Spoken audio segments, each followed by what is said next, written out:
Okay, hello everyone. Welcome to today's episode.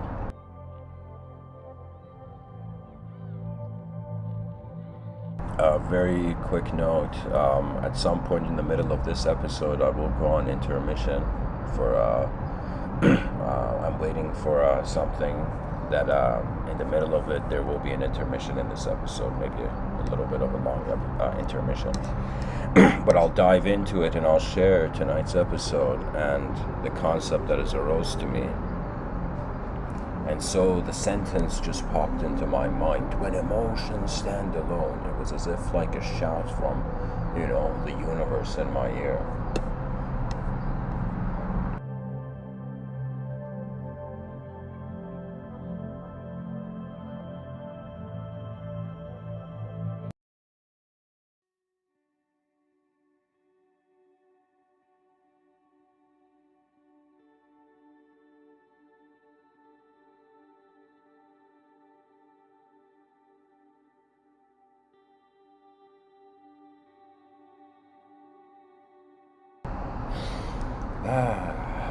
I wanted to speak about the isolated thinking subject as introduced by Rene Descartes.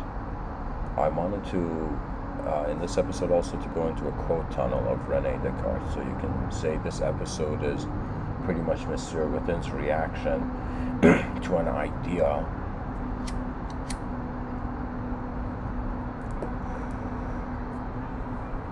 shared beyond the isolated thinking subject.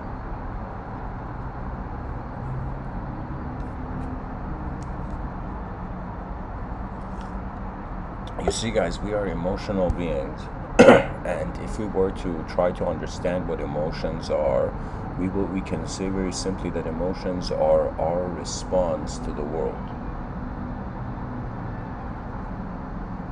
If a person is sad, that is in some sense a response to the reality they see behind their eyes. If a person is happy, that is their response to the reality they see behind their eyes. And it's a sort of, I would say, reactive response. When the concept of reaction comes in, it just means unconscious living. Pretty much there's two ways that a human being can live.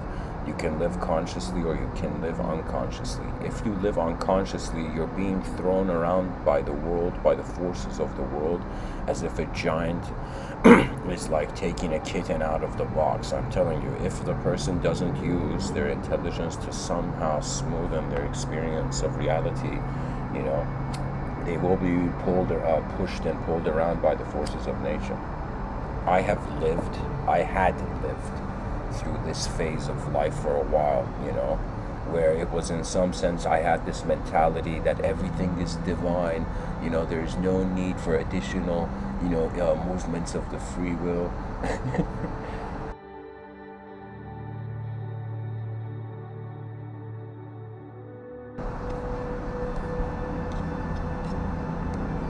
However, I realized that the most divine thing happening in an environment and in a world where there is nothing, literally there's nothing when we look in the distance, the somethingness is the divinity. So anybody who feels that they, in some sense, I don't want to say they are trapped in their inner realm, but we all stand, isolated in our inner realm. That means the body is something where the world is helping you out. The world is like, all right, human form, I'm going to put a lot of geometry all around you, so when you open your eyes in the morning, you'll see it, poetically. But the mind, the inner realms, it has to deal with the geometry. That means when I'm saying, in some sense, the legend of the isolated thinking subject, I am saying the legendary moment in human history where in some sense the individual felt disconnected with society and was in that emotional, experience. Right? There is a sort of loneliness that finds the person, but I shouldn't call it loneliness, because loneliness suggests that there is the possibility to not be alone. I will tell you, there is an isolation when it comes to confronting one's own mind, right?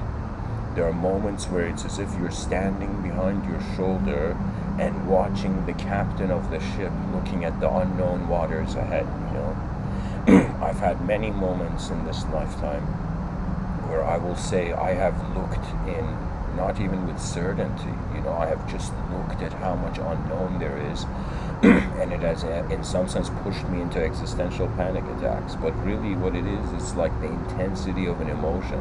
So if a person realizes the more you have a specific idea of yourself, the more that specific idea of yourself can change with the general movements of the world. But if a person has a general idea of themselves, then their isolation is not only for them.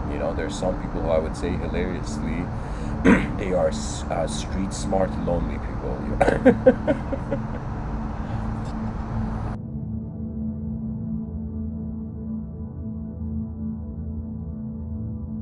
And what I mean by that is that the street smart, lonely person, is a person who they understand that there's some moments and states of mind where we are alone with ourselves. I have found, like, it took me a while to become content with the presence of my own mind. I don't know how many people are like this, but some people on this planet, they stop judging their own mind. And when you stop judging your own mind, something strange happens. You access it. You access intelligence when we, believe it or not, stop measuring it.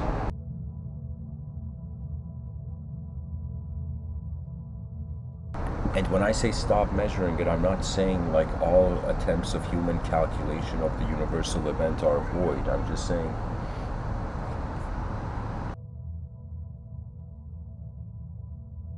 that if the human mind generates a story of itself to exist, that character in the story may feel so in its own universe that the outer realm may even be experienced as unreal. So what I meant by the street smart lonely person, I meant that there are certain states of mind where the person understands their inner universe's isolation, and alongside their inner universe's isolation, the person just realizes it is the world's design. I'll be honest, I'm not a person who I would say am like, I have too strong of a character, but I would say I'm a person who, it's like at some point we're just watching the world move before we are moving.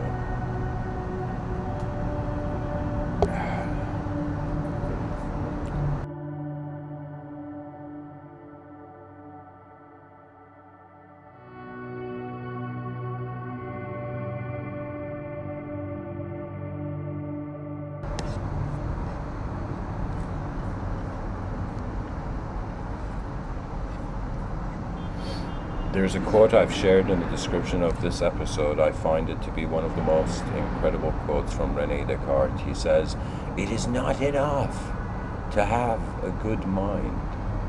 The main thing is to use it well." And this could be said to be a sort of perfect strategy towards the isolated, self-effulgent, universal, or I should say the isolated thinking subject that is in its own universe. What one can do is use the inner realms. You either watch it, or you use it, or you forget it. That is really what you can do with the mind. You can use the way it is generating information, or categorizing or managing information, or we can watch it in our inner realms. Do you know how many ideas I have watched? Incredible ideas once in a lifetime. I have watched in my inner realms, and because I didn't share it, the idea got lost, pretty much.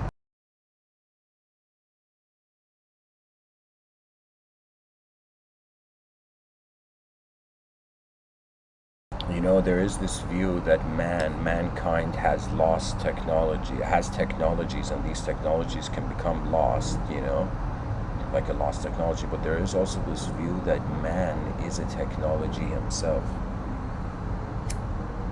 Man is a technology that is being lost, and what that means is our awareness of nature in the future of the species can be impinged by cyberspace. Like I see a bunch of unnatural, I just want to say unnatural, because really in a natural world everything is natural. Even if we make a giant robot, we'll be like the human being naturally made that giant robot.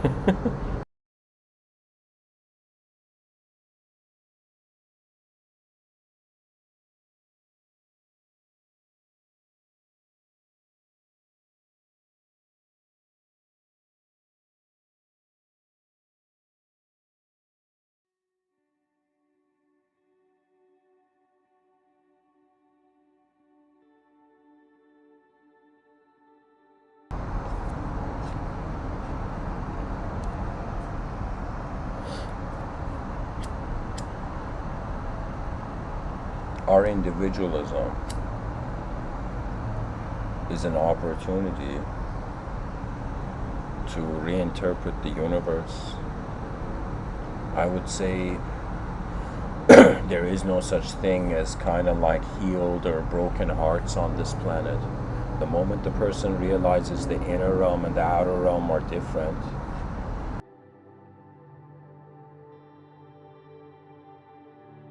when the person realizes the content of the externalized film and the internalized film are different,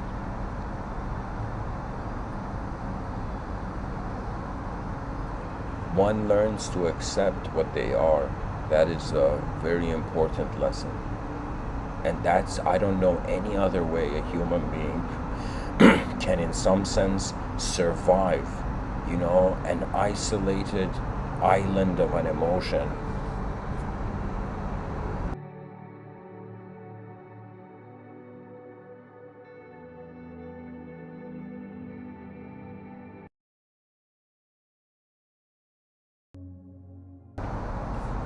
Without the acceptance of the content of one's intelligence,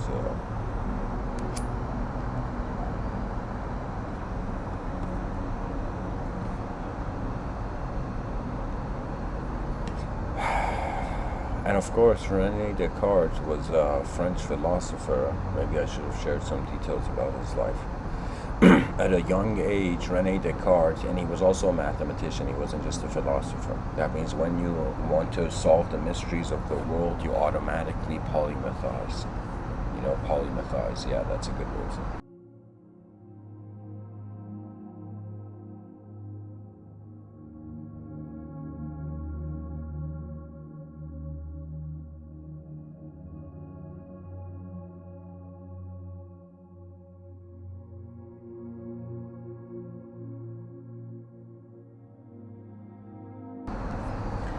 Rene Descartes, in his late 20s, what men would do back in the day, in that part of France, Rene Descartes would enlist as a soldier, and pretty much part of being a man was, in some sense, having a sharing in the responsibility of the development of your nation.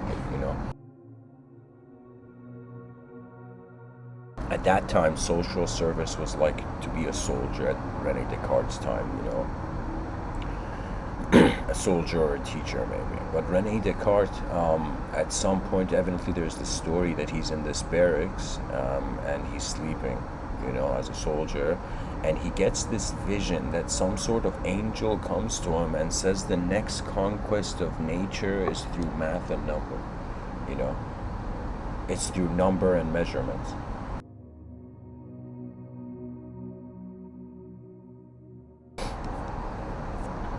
I feel emotions are moments where one can actually confront the unknown. Really, there is a sort of result orientation. If the person feels they're all alone in the universal sector, they're tuning into their inner realms, at least you can say, or they're really going into the future of their outer realms. But loneliness, because I would say emotions are inner events. An emotion is not an outer event. We get emotional over outer events, but the inner, like when somebody is happy, something is happening within them. When somebody is sad, something is happening within them. When somebody says a joke, one person laughs, one person doesn't. They're having two different things take place within them, two different inner events, and it's really like a chemical reaction. That means if you're a sad person, and there was a time where for me it was okay to be sad about just my reality, until I realized it is an incredible opportunity to be grateful for the fact that there is something over nothing. That means I don't know any sort of better emotional healing than to recognize it all ends and it's an opportunity. There's no way out of, I would say, an emotional turmoil other than to recognize it's an opportunity. That means a person may be, heartbroken, let's say, that's an opportunity. When a person may be suddenly found like the greatest bliss, that's an opportunity, the greatest happiness, let's say.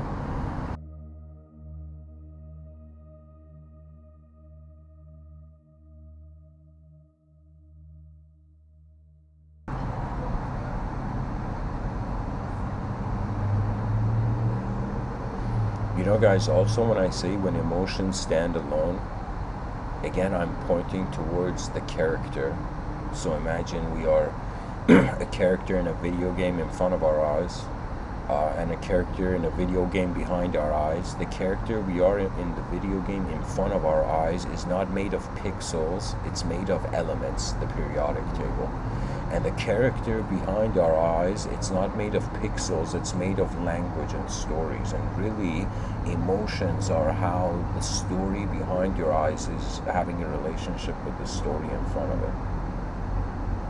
And when emotions stand alone, this would be a suggestion of a moment where a human being feels the outer realm doesn't understand them. I mean, that is so basic.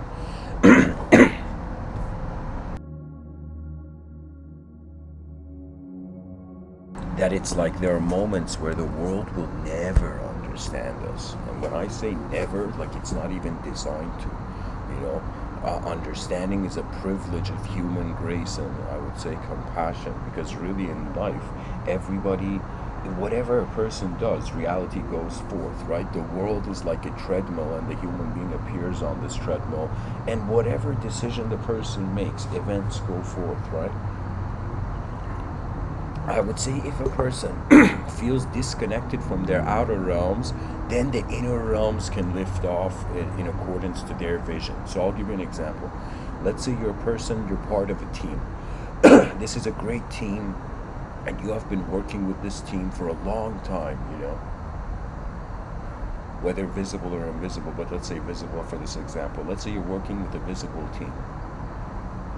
And you have been working so long with this team, so synchronized with the way that this team moves. One day you come and see the team has kicked you out.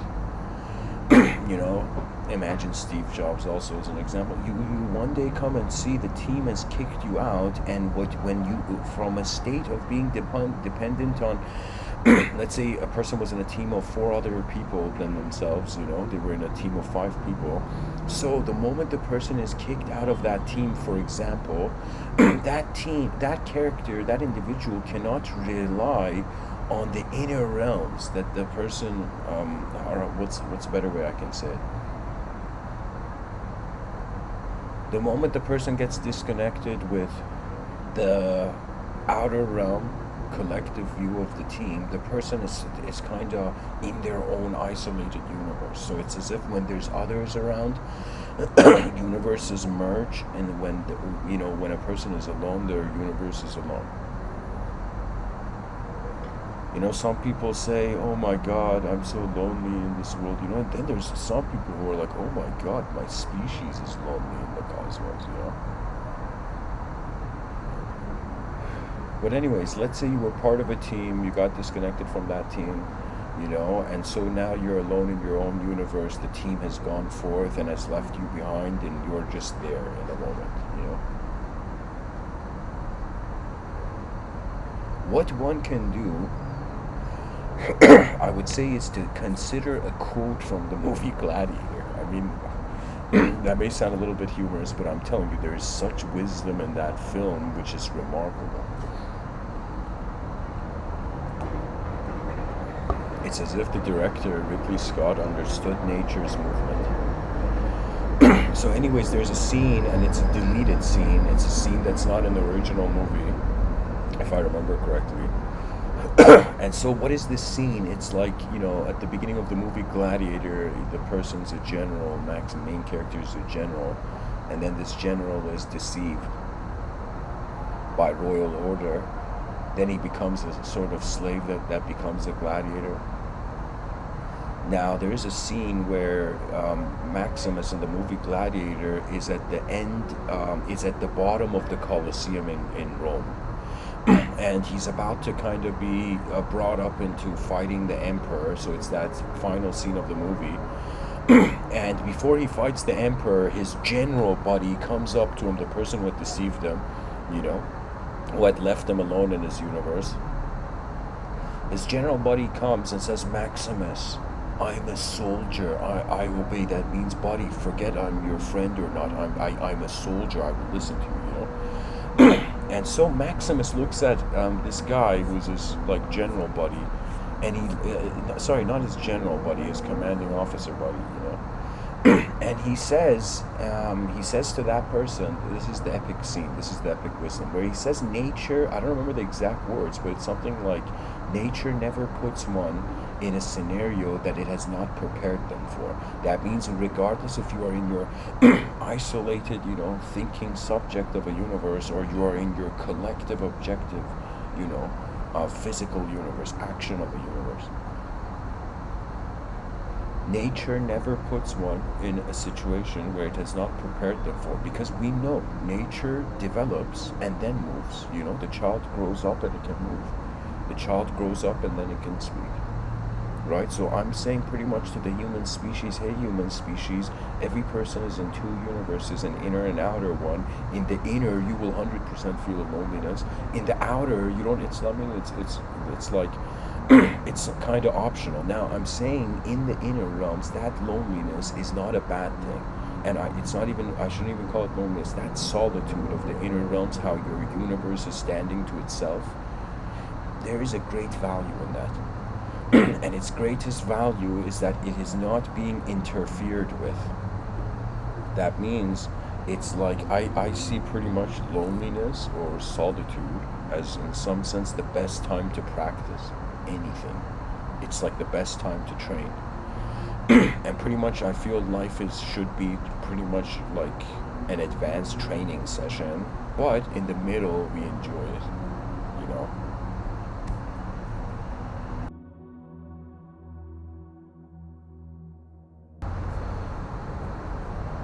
Okay, in the chat section we have a question. The question is kind of like an equation, so I don't know how. The question: emotions equal electric motion, energetic motions, humans are electrical beings. It is true. One of the in the scientific angle, one of the four major forces of the universe is electromagnetism. And currently we're considering, I would say in physics, that there's 17 particles, and there's of course different theories. That's the cool thing about physics, because it gets to a point where we don't know, and anytime we get to the unknown, what happens? Knowledge simulates probability.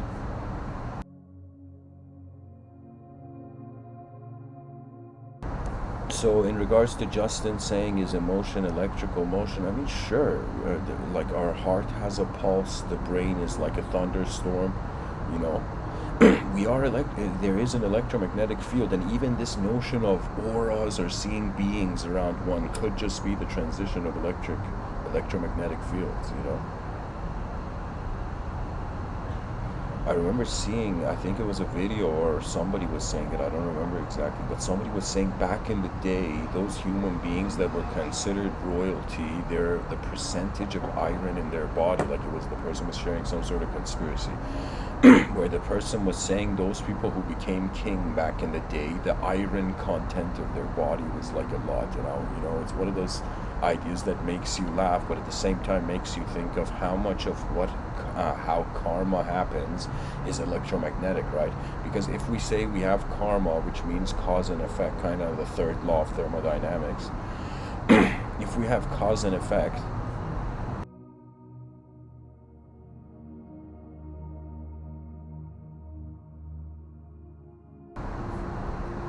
we in some sense have cause and effect of the four major forces, right? So we have electromagnetic, gravitational, strong nuclear, weak nuclear.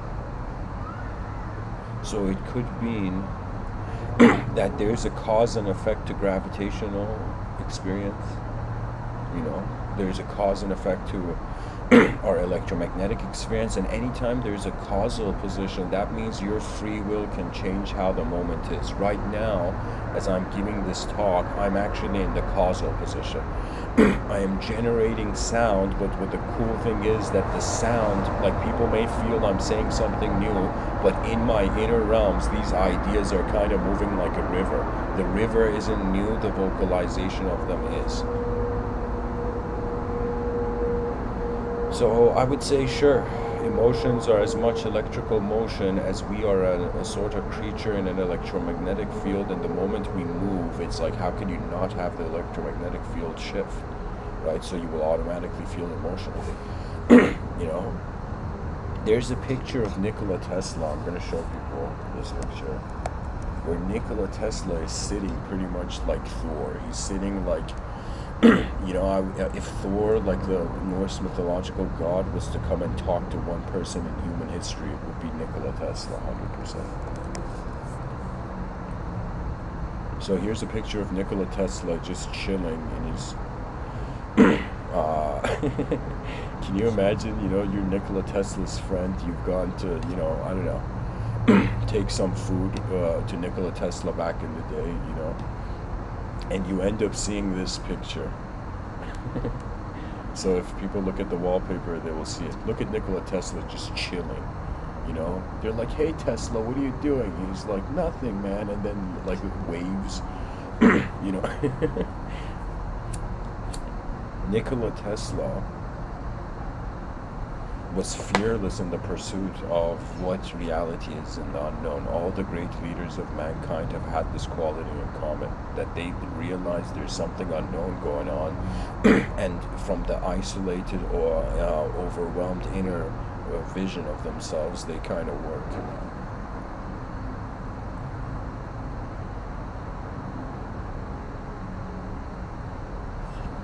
And in this picture, I would say Tesla is 100% emotionally feeling something, And there is of course an electromagnetic component to our existence. I mean, that can't be avoided. And you can say emotions or their electrical nature could also be to the nature of surprise. So there has been moments in my life where I have been surprised and I've gotten emotional, There was a time where I got into a fight. So I have a twin brother, and then this was in London, Ontario. My brother got into a fight. I got into a fight. And then my brother was there, and we were in this kind of club lineup. And this is a really next level story for me to share. But anyways, I pretty much find myself in a situation where somebody has hit my brother, my twin brother.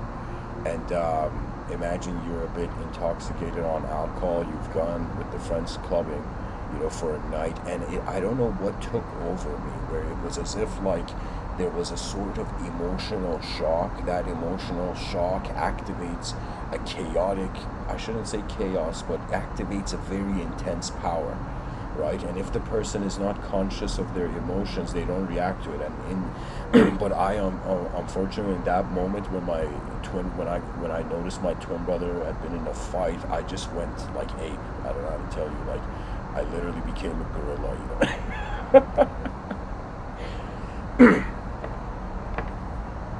But it is not the proper way, as ever since we have been ushered into the era of minds, man cannot just be a blind animal. It's just not cool anymore. Being violent is like, to be honest, it's the stupidest thing that can happen for a mind. If you're a body, maybe it's the most powerful thing that can happen. Maybe if you just think you're a physical creature, you'll be like, yo man, everything has to mean power. I mean, I'm just a set of atoms trying to get by. Atoms don't care about, breaking apart, And so violence could be justified. But I'm telling you, it's just outdated. It's just something so we started from violence. For a human being in 2021 to be violent, it's as if like, what was the point of 4.5 billion years of evolution then? So people in some sense let go of violence, and if you can free, there's two types of freedom, let's say. There's a freedom where your inner realm doesn't get influenced by your outer realm. This is pretty much the yogic enlightenment. And then there is a sort of relationship where your outer realm doesn't get influenced by your inner realm. And this means a person has to manage what kind of human being they are in the world. That means, imagine a person can't control the behavior of 8 billion human beings on this planet, but a person can at least control the behavior of one, right? And if everybody has an allowance to control the behavior of one human being, so in some sense, self-control will lead to the greatest sort of collective control.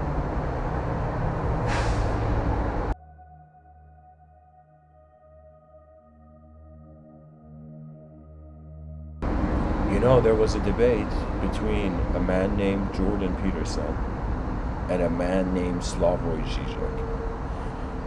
You can say, uh, you can say that Slavoj Žižek was a Hegelian philosopher, and Jordan Peterson is a Jungian psychologist, and these two gentlemen were having a debate. I would say, to me, it was like watching the World Cup. But it was like, so these two gentlemen they have a debate, and you can find the video online. There's a moment where Slavoj Žižek, upon touching his nose like 1,000 times, very, of course, he's an incredible philosopher. I respect him a lot. But Slavoj Žižek looks at Jordan Peterson, and Jordan Peterson, in one of his books, has brought forth this idea that in life you got to start by cleaning your own room. And Slavoj Žižek says, "Hey, Mr. Jordan Peterson, how about you go to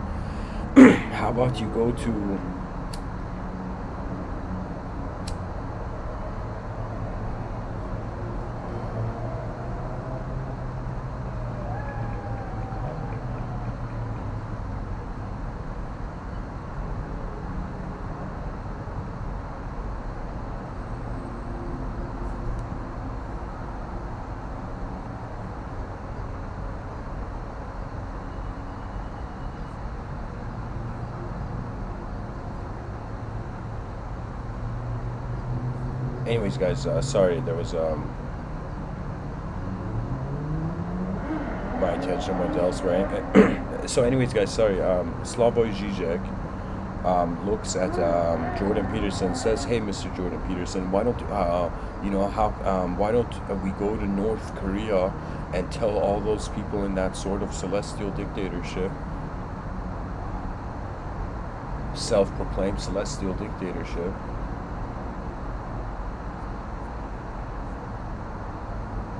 Why don't we go tell all those people to clean their room? Is that going to help them when the collective system's messed up? Would individual responsibility solve it? And Jordan Peterson gives a good answer back, but I was expecting him to give a different answer, right? So the reason I'm sharing this is because I really want to share how I felt Jordan Peterson should have responded. Jordan Peterson, of course, he somehow defended his point of view, but Jordan Peterson, all he had to say was that if the world leader cleaned his room, in some sense, the world leader of North Korea, then in some sense the people of North Korea, in cleaning their room, they could have also succeeded. So what that means is, if we don't want human beings to be free, in a very strange way, we don't want the leaders of human activities to be free. It is true, an individual responsibility doesn't necessarily, fulfill a collective responsibility. But if enough individuals are responsible, the collective has a greater chance to be responsible. So all Jordan Peterson had to say was that if all individuals cleaned their room, there would be no defeat of ideological control over a nation, for example.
Sorry guys, this was on mute and I was just, firing up the microphone. I'll tell you, I'm pretty much saying that certain moments in life, we have to defend the realm, and we have to defend how far intelligence has come. That means if in the future aliens are diplomatically have become citizens of Earth, if an alien starts let's say aliens start eating like pigeons or something, you know what I mean? It's like there would be an incredible retaliation of the advanced humanity to protect evolutionary intelligence, whatever it is. Because we're evolutionary beings, we're required to protect the evolution of not only our species, but all species, right? I am telling you guys, we have to care for the inner realm of people. If we don't care for the inner realm of people, we will have the era of the weakest human beings. The era of the most insecure human beings, where they rather see the defeat of their world than the defeat of their ego,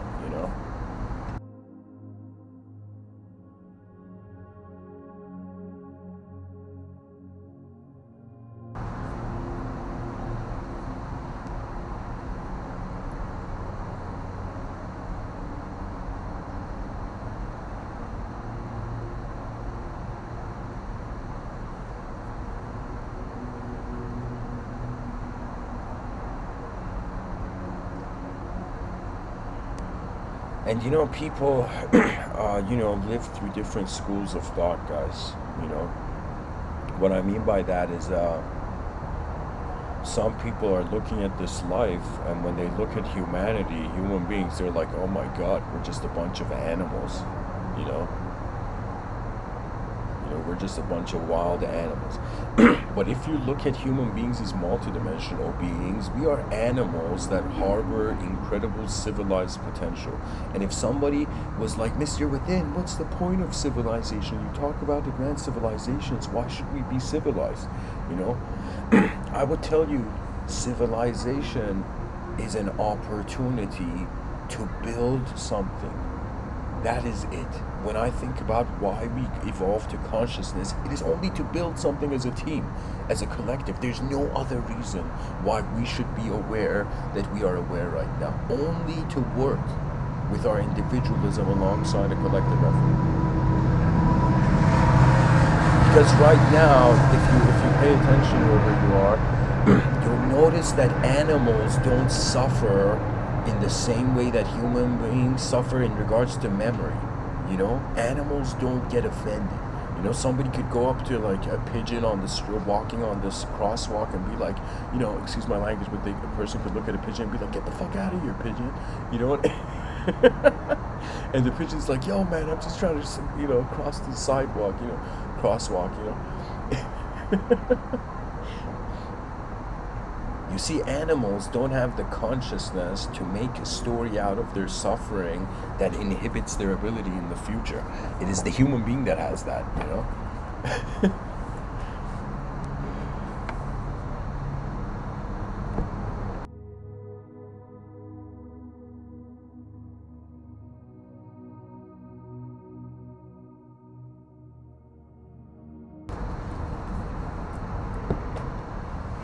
Life is as alive as we are if we choose to be multidimensionally tolerant, compassionate beings. Then it's like success is a guarantee.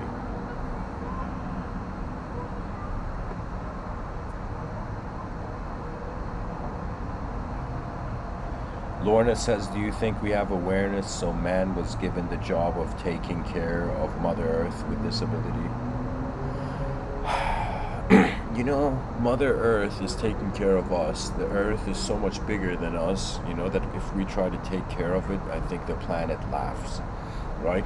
We are trying to take care of our ecosystem, right? The issue is not that climate change or world pollution, and mistakes of humanity is gonna destroy the Earth. The Earth is a field of intelligence. The Earth is not an individual. Human beings are an individual.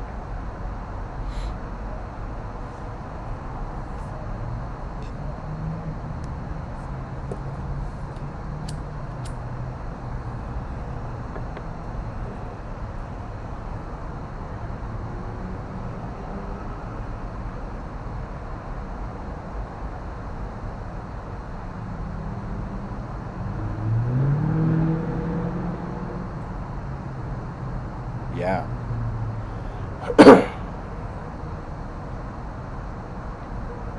You know, this life, there's a simple dimension to it, there's a complex dimension.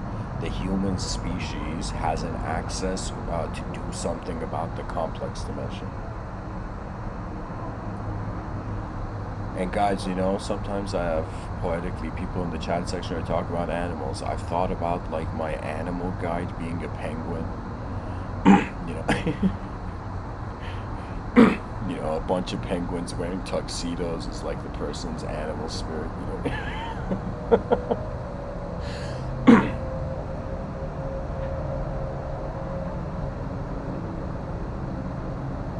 Nature is a movement, guys. It's a very simple movement. The best thing we can do is accept it.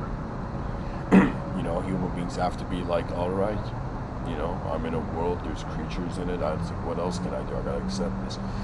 And when you accept it, you can relate to it, you know. And believe it or not, if a person doesn't accept themselves in the moment, they can't be relatable. I suffered from this when I was young. And if a person can't accept others, they can't relate to them. But that's the reality. We have to accept how others are, their eyes are being a world to themselves in order to be able to communicate in this world of worlds, you know.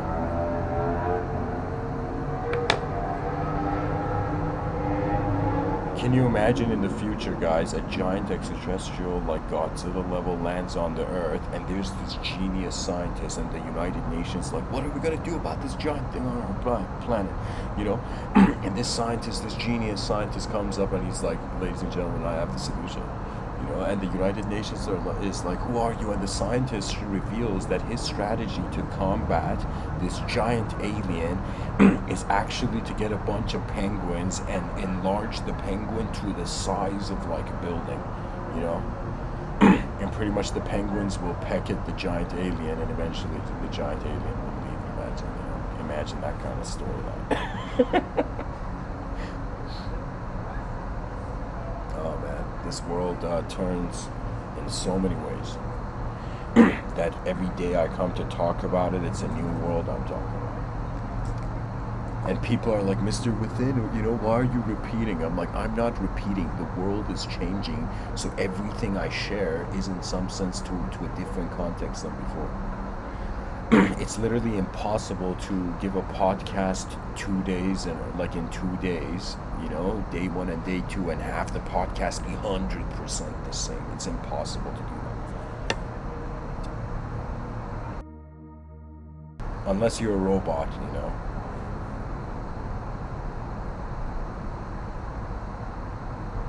Justin says, isn't the Earth its own conscious living organism, a being like an individual on a godly caliber? I mean, I personally entertain that. I personally entertain this universe is alive, but it's not alive where the inner realms are only declaring it, right? Like it's if our inner realms were supposed to only be true, then there would be no point for the outer realms, you know? So that's what I'm saying.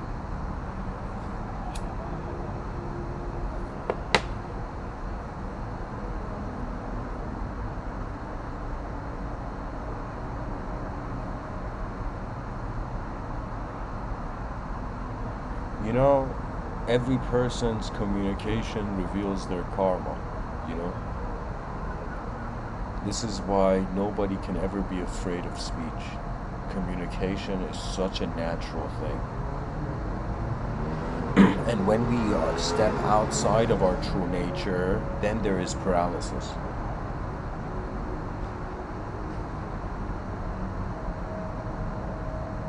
And do you know what's important in life? How when your emotion stands alone, when you're in just like an emotional room of your inner realm, the person doesn't break the world. I will tell you, this is the most important karmic resolve. That means a lot of people experience karmic turbulence.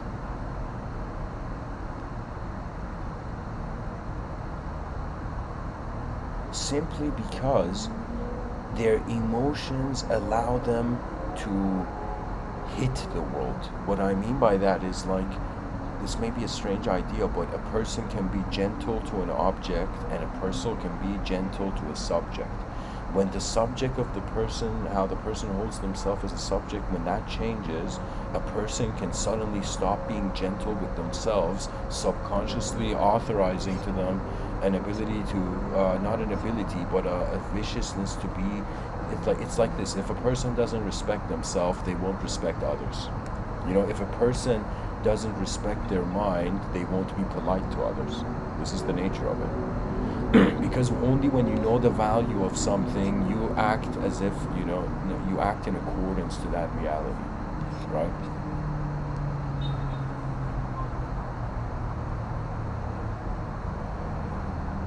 And seldom is this said. A lot of people think you gotta go to school to be a philosopher. What bullshit.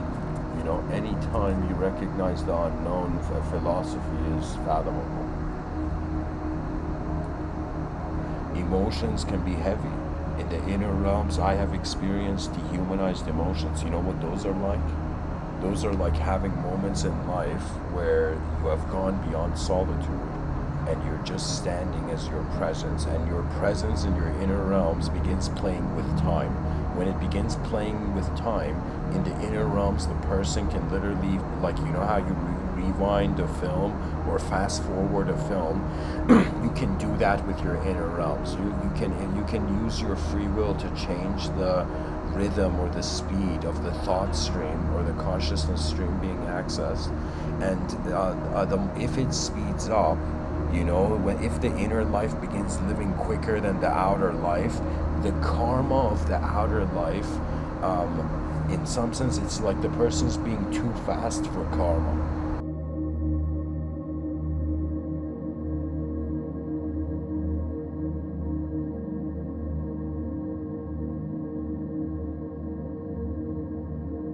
So, guys, I need a quick intermission, probably 10 minutes, So I encourage the listeners to check other videos or come back in 10 minutes. So there's a 10-minute intermission.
Okay, so dear listeners, I'm back.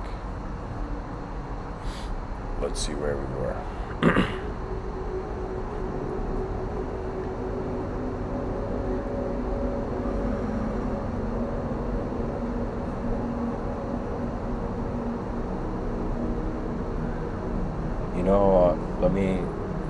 You know what I'm thinking about? I'm thinking about, like, really what I'm trying to do in this episode is give a commentary on human isolation and pure emotion. Emotions, because they are our response to the moment, they are like how the inner realms reacts to the outer realms. So what that means is, like, if, for example, they have waited for like 10 minutes to make a cup of coffee, and that cup of coffee spills, it's like in the inner realms feels kind of void to itself. So therefore a very profound, like, intense emotion appears. And emotions usually come from the passenger mentality in reality, or any sort of mentality that there are forces beyond you that you can't do anything about. I mean, that's the biggest reason why we would be an emotional being.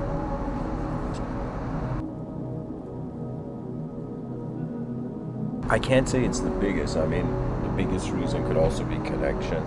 Our emotions could be states of atmospheres of mind where great discussions can happen from emotions. Like, a lot of poetry has come. There was a person called Ralph Waldo Emerson.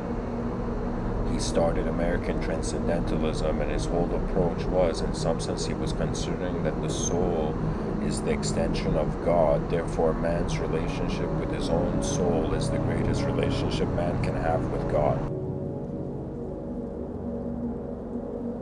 Man's soul is not, in the narrative, the way I'm speaking about it, bound to be lost into, like, there is no location game.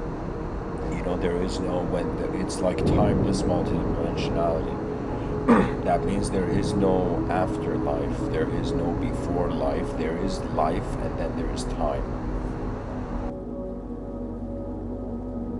The experience of time as a sort of filter for life,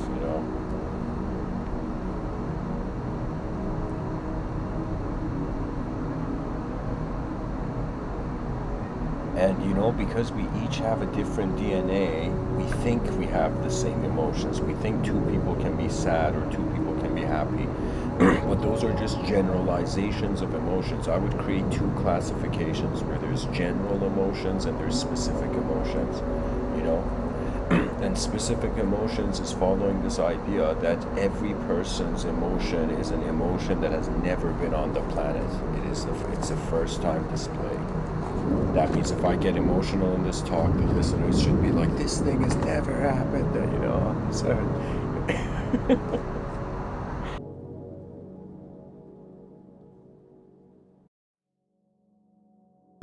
anyways, to not forget, I have a series of Rene Descartes quotes I want to get into.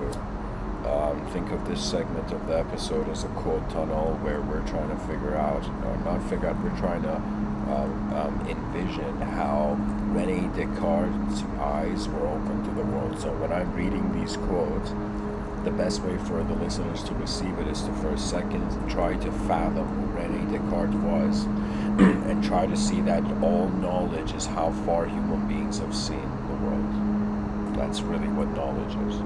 Knowledge is exploration in disguise.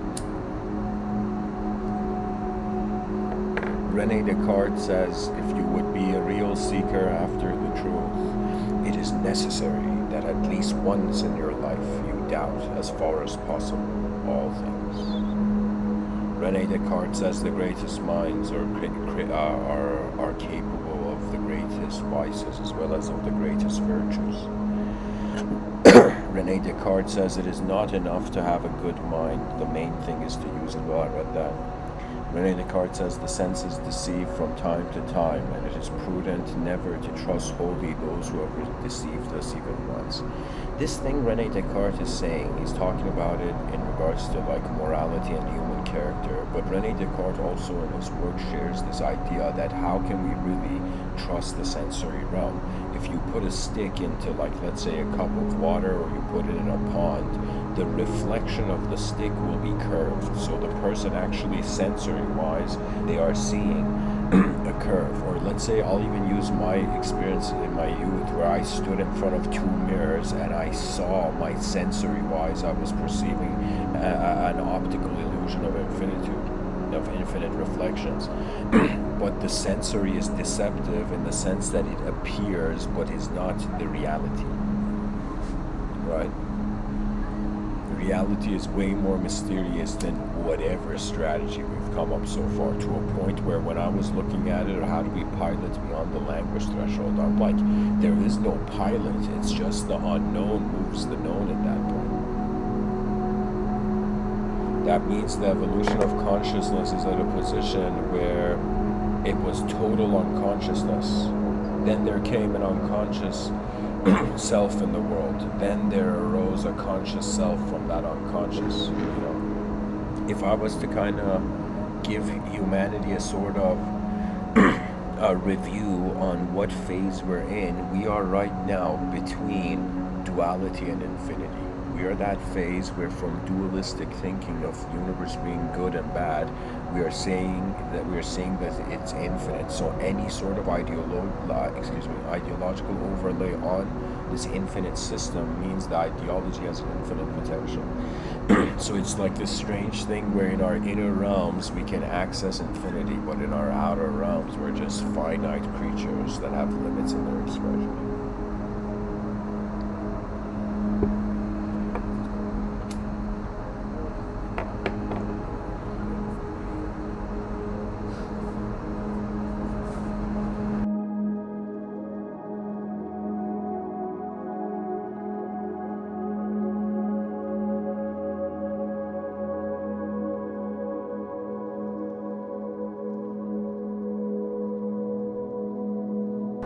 Rene Descartes says, except our own thoughts, there's nothing absolutely in our power. And that means if you want power in the outer realms, you gotta first have a relationship with your own thoughts, you know. That means to be observant of how the being is choosing in the space-time continuum to wield ideological, subjective realism. That's a good way of saying it, I think. Anyways, Rene Descartes says, stop coughing. No, I'm joking. It doesn't say. Rene Descartes says, a state is better governed which has few laws and those laws strictly observed. Rene Descartes says, when anyone has offended me, I try to raise my soul so high that the offense cannot reach me. Wow. Wow, wow, wow. This quote is incredible. Anybody who has access to social media, share this on your social media support.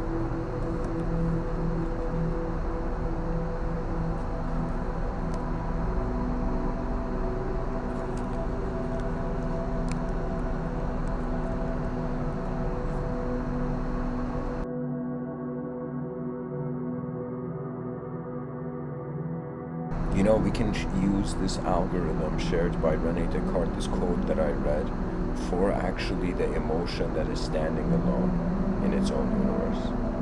I would use it in the sense of saying, so Rene Descartes says, whenever anyone has offended me, I try to raise my soul so high that the offense cannot reach me. That means any times the outer realms dishonors the inner realms, instead of the inner realms trying to fight the dishonor of the outer realms, the inner realm rises so much in character that the outer realm cannot touch it.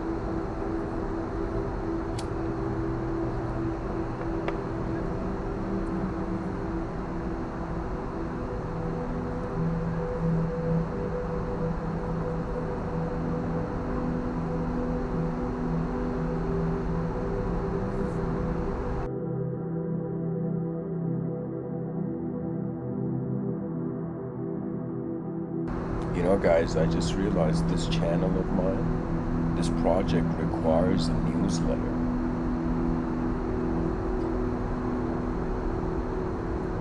But anyways, totally off topic. So Rene Descartes is saying raise the level of your inner vision so high that the outer realm cannot touch it. This means that, let's say you're a person walking in the park and you're walking in the most peaceful, blissed out state, and then somebody comes and shouts at you, you know, and says da da da da da da, like, you know, insult after insult, degradation after degradation. It's like the person's just reducing the idea of the person. And so what the person can do in that situation is to allow the new information to define them, or for them to observe all information from its untouchable state. This is really the beauty of cultivating mindfulness. Anyone, whoever you are, and you know what mindfulness is? Mindfulness is being able to watch yourself before you do anything as yourself. It means to be patient with your mind and communicate what is necessary. You know, I've kind of polished myself towards that angle.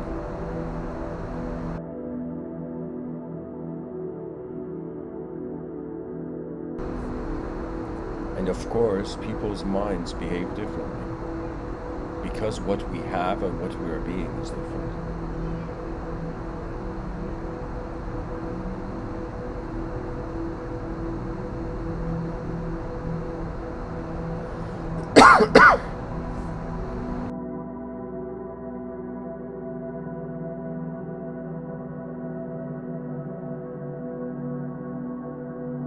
You know what it's like? It's like right now I feel I'm alive at a time on this planet in the year 2021 where there is literally two philosophies that are governing everything, and all human beings can be divided into these two philosophies. Those who feel that the unknown came first, then the known, and those who feel the known was here first, then there came the unknown. That means we have knownists and unknownists. You know, I would define these as the two major branches of philosophy: knowism and unknownism. And all those people who their work engages with abstraction, they're engaging in the unknownist methodologies. Those people who they're working with that which they know, which is measurable, they are, you know, knownist approaches. You know, guys, there is no right answer in a changing world. There is just piloting. And piloting means the inner realms are given an opportunity to know what's coming and retaliate. The pilots of consciousness, you know, there have been many pilots in history kind of shielding human karma, destiny of the Homo sapien. But I will tell you, there's many pilots that will land. That means I can't tell you how often, you know, in my inner realms I get this vision, and it's this incredible vision of these glowing beings in the future landing, and they're slowly coming, and it's like, imagine half a meter before, you know, they make contact with the ground. When they land on the ground, there's a weight to it. So I have poetically, when I'm in the future, activations of conscious intelligence that not only will we be so honored and have a unique pride for the future of the species, but I will tell you, it's like, imagine seeing greatness, imagine seeing greatness walking beside you. That's how the future would feel. That means, honestly, I realized the greatest value of the human mind now is to, in some sense, update human activities. That is it.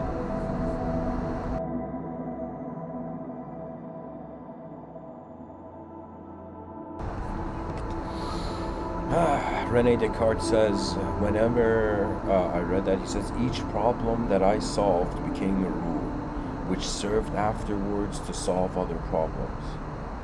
Rene Descartes says, I am accustomed to sleep, and in my dreams to imagine the same things that lunatics imagine when awake. Now, this could be a very mysterious thing, that Rene Descartes was a conscious dreamer.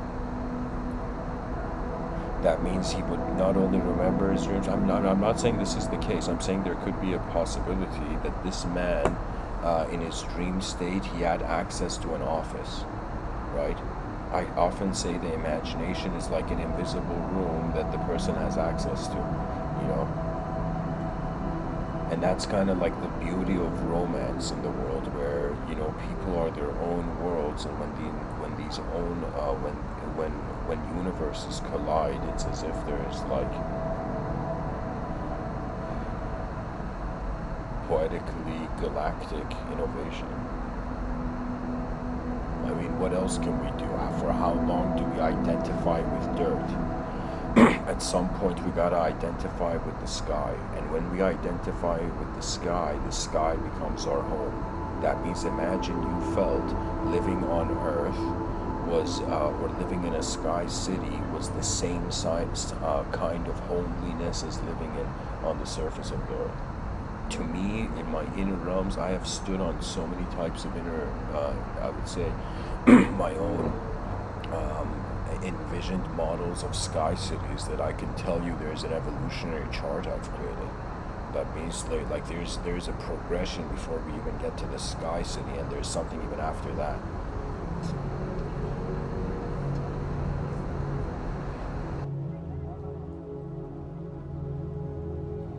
And guys, I thought of incorporating something interesting in this episode. Anybody who has a question has to write past, present, future at the beginning of their question to pinpoint the contextual time of their question.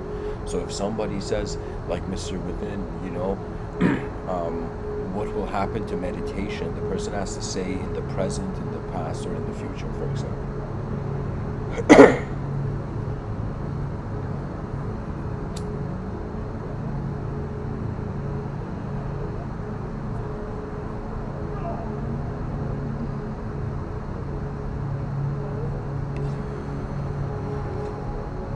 Rene Descartes says, when it is not in our power to follow what is true, we ought to follow what is most probable. This is another pointer towards advanced civilization, I consider. Rene Descartes says everything is self-evident. Guys, I'm going to end the quote on here. And I want to say this is a very important quote. Everything is self-evident. That means, like, how do you teach someone what is the color blue? Have you noticed a teacher cannot teach someone what a color blue is? The color blue is something, and the person just notices it. And all learning is that you start off with a simulation of the reality behind your eyes, and as you go on living, your experiences update your ability to project simulations. I call these subjective overlays on objective life. So I'm an object right now talking to you, but my voice and my inner vision, they in some sense lead towards a subjective realm. In that subjective realm, throughout the years, I can tell you I have experienced full geometrical control of my inner realms. And when I say full control, that means I don't get pushed, I don't get thrown around by the winds of the inner realms anymore. And you know what it's like? It's like, for a couple years, I've served an inner truth, and that inner truth has become an ally. You know, that's how I feel now. I feel that the spirit of the potential of how much communication can update the species is active. I've mentioned it often, the era of advanced communication has become, you know, that means I'm not some guy here wanting people's attention. I'm some person who wants people's attention to go to how mysterious and advanced they are. And I just want to see a world of advanced beings. That's it. Because I know we are advanced beings. I know that there's so many ways our intelligence has not been used, and our ancestors had no way of figuring everything out. Like divine revelation, that's another topic, but I'll tell you, like, our ancestors had no way of figuring out. You know, that means there's no way one can try to be like their ancestors and feel comfortable in modernity, right? Modernity is becoming more multidimensional. Back in the day, there were less technologies, less information mobilization, so people in some sense walked alone, and that was all that they had.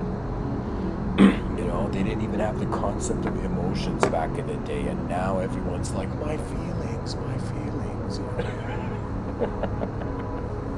You know, back in the day, a person couldn't even say that sentence. The concept didn't exist. It was just function. It's like you're an organism that is functional.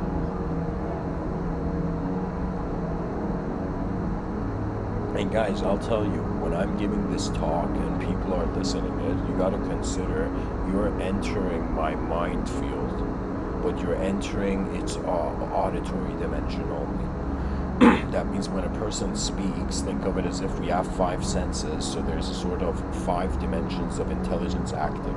So when I'm sharing an idea, imagine I'm sharing it through 5 dimensions, but the audience gets to hear it only. They get to hear it through the auditory dimension only. And then the other dimensions have to try to figure out what they hear, really. And that's pretty much the art of listening. The art of listening is to decode sound all the time, pretty much.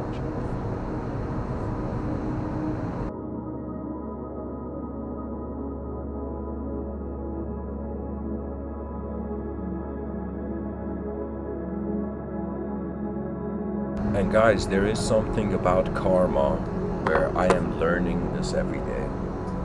I'll tell you, if somebody, was to ask me, hey, Mr.Within, what is your, what is your most what is your newest inner realm update? I will tell you, I have reached a point in this life where fear doesn't make sense, where emptiness, I can't have an emotion on it. And I've reached a point where I have just been in these eyes for a while. When you've lived in your own eyes for a while, when you have walked the inner realms and you have walked the outer realms, at some point the intelligence will wander of the beyond. The wonder of the beyond finds people in different moments. In modern Western society, it is love that is responsible. It's as if the spirit of love is in some sense causing the human being to trust their emotions, to access a new atmosphere of possible expressionism.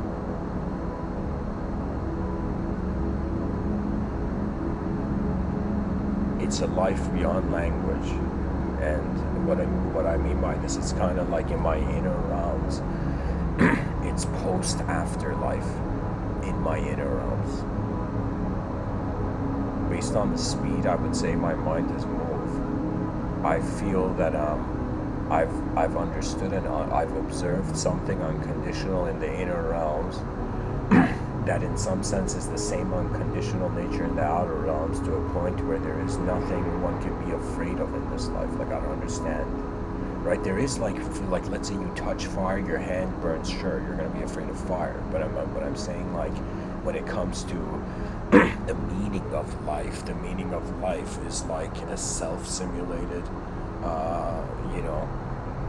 part of the cake, a sort of other simulated part of the cake, and a sort of total it's as if everything is causing everything, an individual is causing everything, and others are causing everything.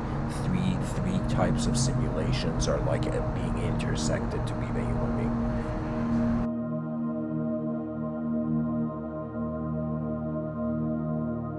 Or the meaning of the human's life. So anyways, guys, I think I've pretty much shared everything for this episode. I encourage the listeners to become members of the channel.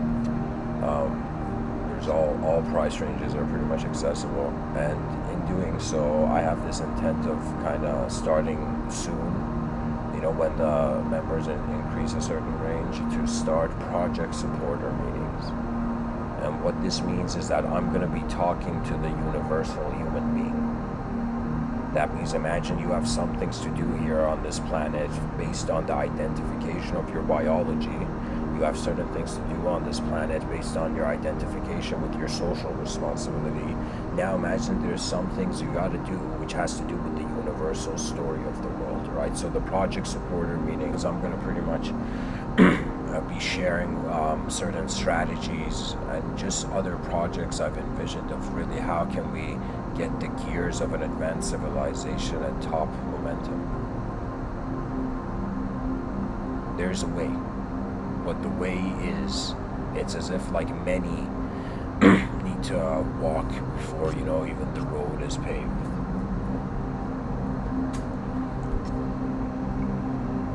So thanks for listening. I'll open it up to questions. So Q&A for like 5 minutes, and then I'll be on Discord. I don't know, doing something there, I guess.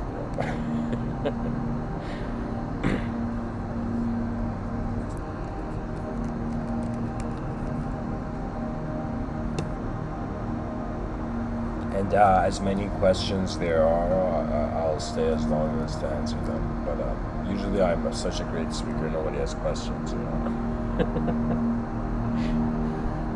It's like beyond the language threshold. It's like the audience is like, Mr. Within, what can I ask? You know.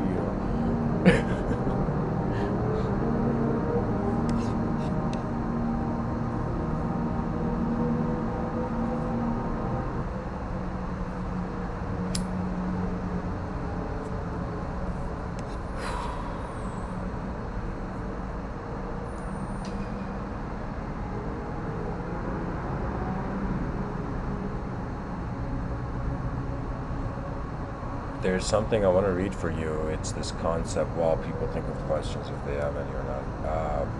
There's this concept called universals. I want to read for you what this means.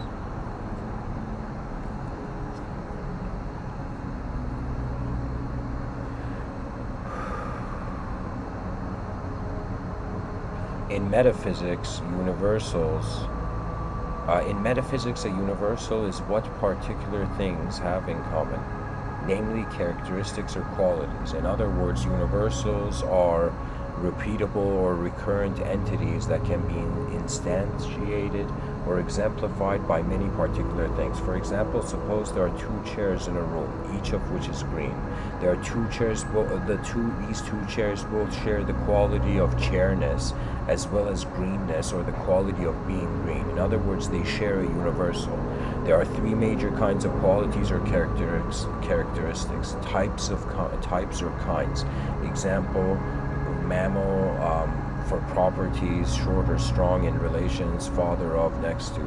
These are all different types of universals. Pragmatically, universals are abstract, example, humanity, whereas particulars are concrete, example, the person out of Socrates. However, universals are not necessarily abstract and particulars are not necessarily concrete. For example, one might hold the numbers are particular yet abstract objects. Likewise, some philosophers such as D.M. Armstrong consider universals to be concrete. Most do not consider classes to be universals, although some prominent philosophers do. I mean, yeah, universals, guys, it's like the whole idea of this is that it's like a quality that is found in more than one dimension, right? So just like a chair in two rooms sharing the quality of greenness, we share the universal design of humanhood. That's a universal. That means we each have a biological body. Everybody has a skeletal system, you know. We fight over color in regards to how we look like outside of our body, but the body's 70% liquid. You know what I mean? It's as if like when human beings judge each other, they're judging 70%.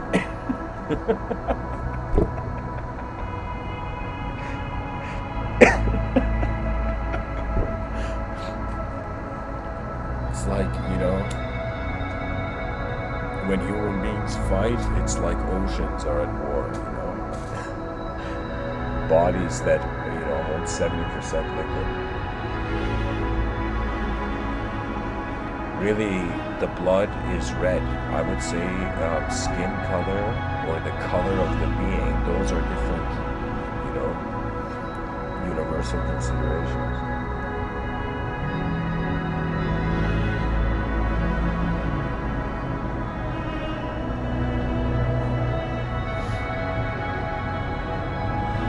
We all share the universal experience of a conscious universe. That is the thing, you know, because we're all in the same room. We all share the quality of being in the room, you know.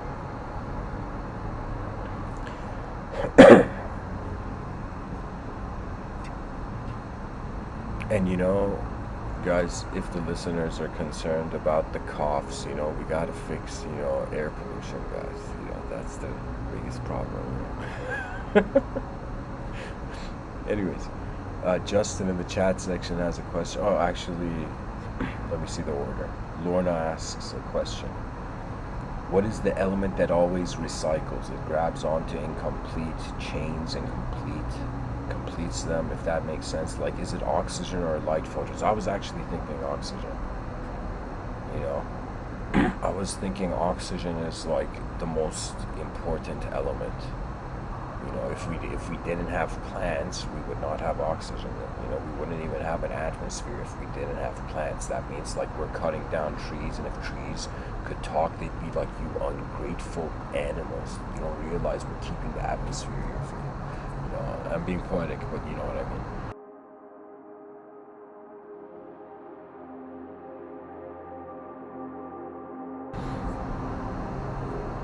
So, I would say, Lorna, you've answered your own question.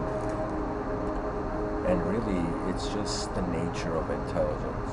It's an invisible quality where space is awareness. So, wherever you are on this planet, whatever you are, in whatever dimension you are, or whatever dimension you are not, just study your attention. Why else? What greater teaching can existence give you?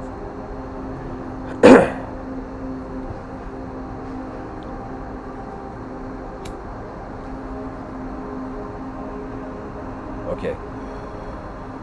Justin says, do you think souls are forces of ether, or of light, or of electromagnetism? So there's 4 types of forces. I mean, depends who you're asking. If you're asking the scientist, so the idea of a soul comes from the intelligence of the moving body. The intelligence of the moving body is moving in a universe through the scientific angle of the four major forces. So I would say forces are the precondition to soulhood, to animateness in the realm. That means,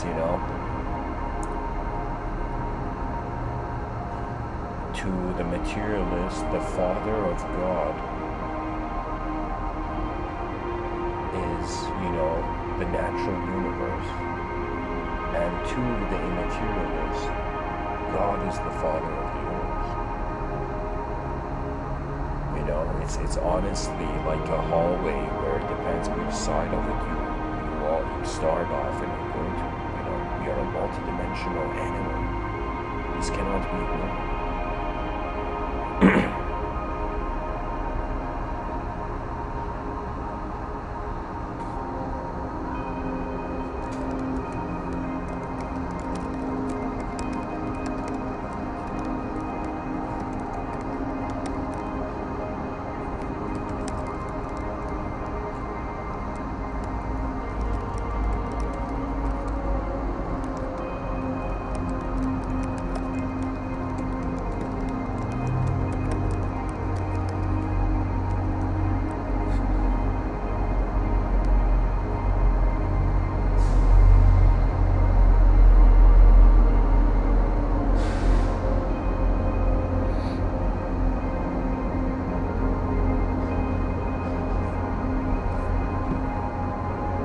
We are all reaching for something, and right now, through the most common sense lens,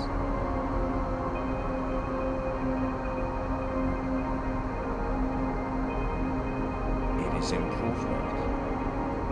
Why else would we be growing in this world? The process of growth is improvement, and to me, youth is an opportunity to lift off towards a very multidimensional awareness before we transition out of the body. I am telling you, I know that right now on the planet there's a lot of messed up stuff going on.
So where was I? So yeah, everybody can, guys, keep this in mind. Anyone can share these talks, and if anybody uses anything from them, you can at least give credit to the channel. You know, my idea is really, there's a saying, you know, in the realm of artists where they say, once you give out your artwork, it is not yours anymore. And what that means is that every person's mind engages the work differently. Right, so in some sense, the person, if I wanted to keep count of like how 8 billion human beings react to sound, that would be a sort of impossible, unnecessary task, you know. So my strategy is like, I'm alive once, I'm just sharing these talks. If it helps, it helps. You know, if it doesn't, some guy's just doing his own thing, you know. So people can feel free to share, you know, the content, but share it in a way where it's in an honorable light, you know. The talks have helped you.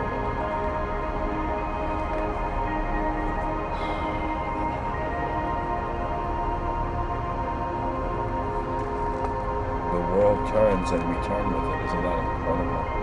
Right now, guys, I'm turning, you know, with the world as I'm doing this talk.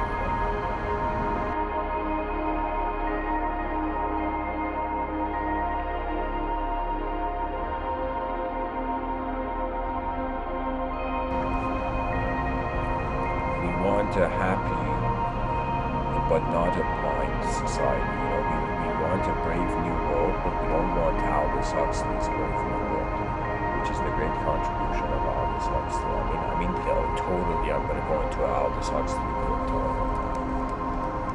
Aldous Huxley, guys, was a very important person. I personally consider he was a professor of a university who began, well, you could say he was one of the first pioneers of the influence of, you know, psychedelic experiences and, you know, altered states of mind on the human psychology. You know, he's a very, very important figure, you know. He says, Aldous Huxley says, there's only one corner of the universe you can be certain of improving, and that's your own self. Aldous Huxley says the secret of genius is to carry the spirit of the child into old age, which means never losing your enthusiasm. And guys, it's not possible to lose your enthusiasm because the world is endless. Endless forces move around, you know. Sometimes I wake up and look at this world and I'm like, universe, what are you doing today, you know? Or when I'm having a tough day, like, universe, you know, be nice. Can you imagine somebody experiences something karmic and then just shouts at the universe? It's like, be polite, universe. You know, it's like, what's wrong with you? Who raised you? You know?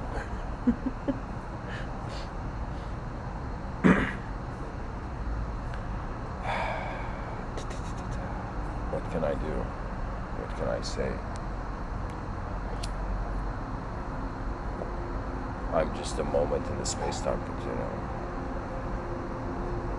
Aldous Huxley says there are things known and there are things unknown, and in between are the doors of perception. Aldous Huxley says facts do not cease to exist because they are ignored. Aldous Huxley says technological progress has merely provided us with more efficient means for going backwards. That means the evolution of love through a natural, calm and innovative society is way more ahead. Like, love is way more ahead than mechanical technology or anything that machines can lead. You know, in the future, maybe I've predicted this in other talks. I called it the Mecha Revolution. It will be the Mecha Age, MECHA, where machines and AI will become equivalent to man's best friend. And I don't know, maybe there are movies that depict that man can fall in love with a machine or a machine can fall in love with a person, but it's like, the idea is really that love is two unknown breathing universes walking in a known one. You know, and something that I have noticed, because I'll tell you, we each have conditioning in this life, and based on the things we are our karma allows us to have or not have in this life, the psychology develops. And if the person can't be detached from their psychology, it leads to a sort of, dare I say, fetishism of selfhood, right? And so the person has to be mindful, have a sort of gentleness that ideas come and go, even if they're ideas of the self. This is very important,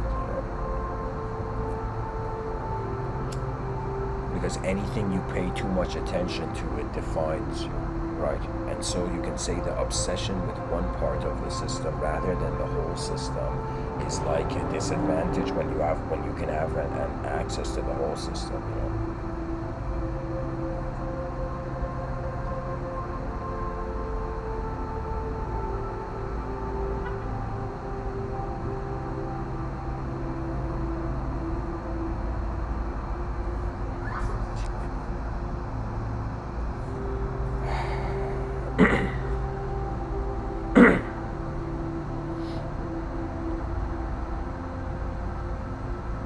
Guys, sometimes I feel, you know what it is? Have you ever had the feeling where in your inner realms you feel you have succeeded, in the outer realms you're like, how behind is civilizing? No, I'm joking.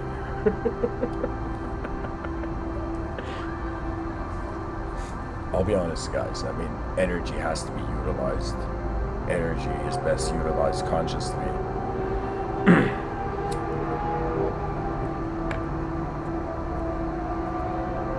Whether it's driving your body, your mind, or poetically realizing the soul is the driver. There is a dimension of human thought that it paradoxically, ideologically collapses when we realize we cannot put what we cannot see in a box. That is one of the coolest moments, the most enlightening moments, when the unknown comes to meet you. If you're a very old person that you're probably going to meet the unknown at some point, right? If you're a very young person, first meet the known, then meet the unknown. Because the known means you got to be an ignorant fool in the world, so you trust it enough to actually live in life. There is something that too much information makes the inner realms. Here's the thing, the inner realms and outer realms, imagine they're technologies.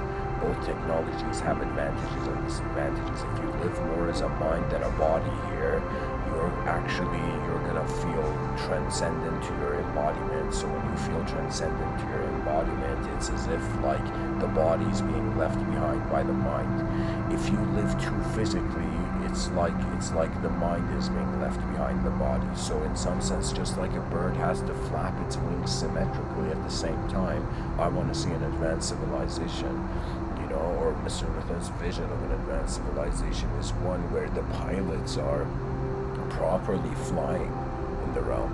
That means your inner realms and outer realms, they're balanced.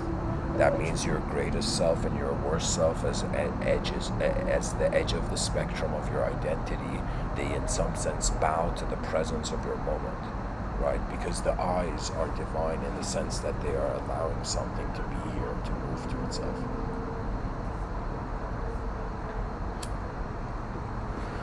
Let me see if there's more questions.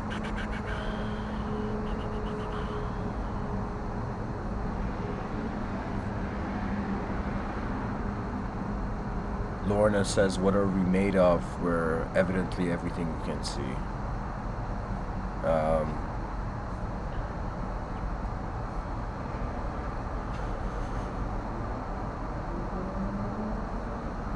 Yeah, so anyways,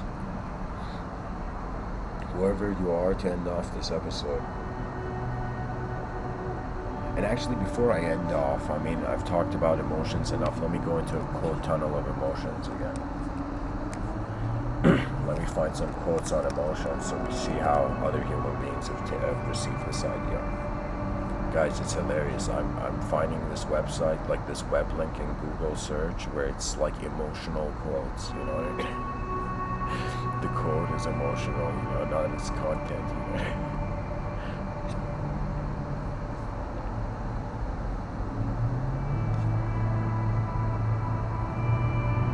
Alright, there we go. Helen Keller says the best and most beautiful things in the world cannot be seen or even touched. They must be felt with the heart. Oscar Wilde says, I don't want to be at the mercy of my emotions. I want to use them, to enjoy them, and to dominate them. Okay, that's a bit too far, but you can't dominate nature. If you try to dominate nature, it dominates you. You got to be very mindful. It's like the same thing they would tell yogis who would go to the Himalayas and they were in like wildlife. They were like living in forests alone, right? Can you imagine being in such level of solitude and having such confidence in your inner realms that you're living alone in the wilderness, right? And so this person, the yogis, they would say this thing that if you're living in the forest and let's say you're at night sitting in a meditation pose by a tree and a wild animal comes by, right?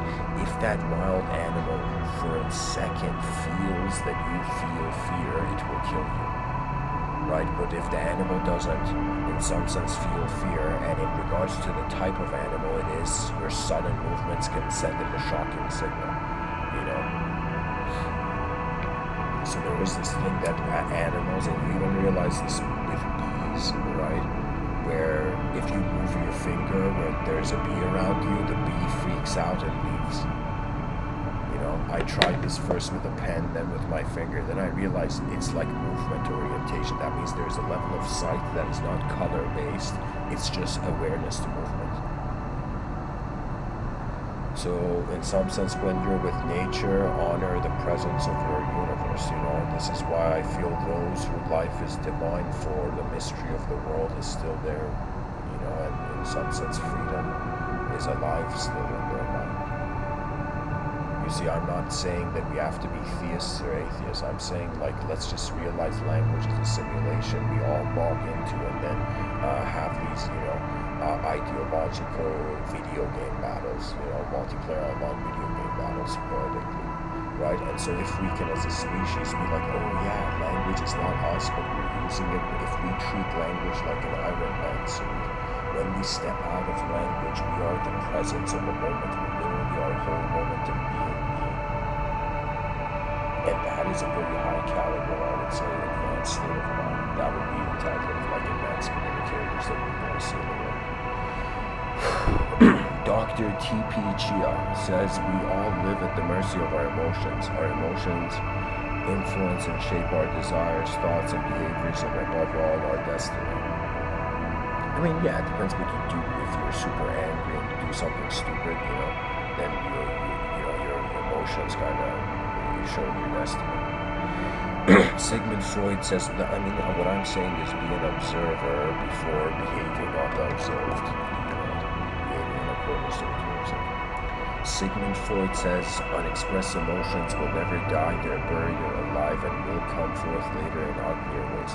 I wouldn't say uglier ways, I would say it's kind of like the whole universe has a recycling effect to it, right? Where whatever you experience in new moments, it's like a person using all the tools accessible and the idea finds its way.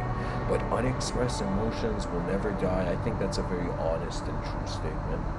You know, I've had moments in this life where when I go back to the memory, when I remember those moments, it was as if like, you know, the absence of me behaving in accordance to my true nature, you know, left off an emotional kind of gap that could never be filled. Like, I totally understand that there are some emotions that